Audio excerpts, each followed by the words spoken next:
नमस्कार, मी Rajani frontline news Maharashtra या राष्ट्रीय यूट्यूब व पोर्टल चॅनेलमध्ये आपले सहर्ष स्वागत करत आहे.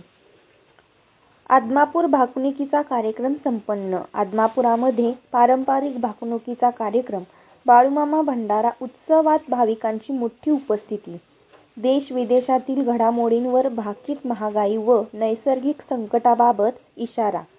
कोल्हापूर जिल्ह्यातील आदमापूर येथे बाळूमामा भंडारा उत्सवानिमित्त पारंपरिक भाकणुकीचा कार्यक्रम मोठ्या भक्तिमय वातावरणात पार पडला.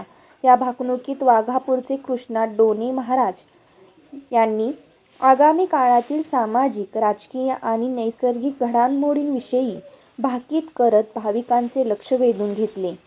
आदमापूर येथे दरवर्षी बाळूमामा भंडारा उत्सवाच्या निमित्ताने पारंपरिक भाकणुकीचा कार्यक्रम आयोजित केला होता.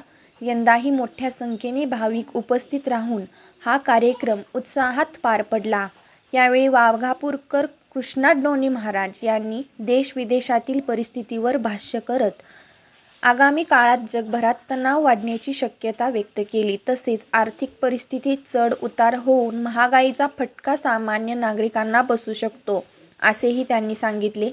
हवामानातील बदलांमुळे काही भागात दुष्काळ, वादळ किंवा इतर नैसर्गिक संकटांचा सामना करावा लागू शकतो, असा इशाराही भाकणुकीत देण्यात आला. मराठी वर्षातील शेवटची भाकणूक असल्याने या कार्यक्रमाकडे भाविकांचे विशेष लक्ष लागून राहिले होते.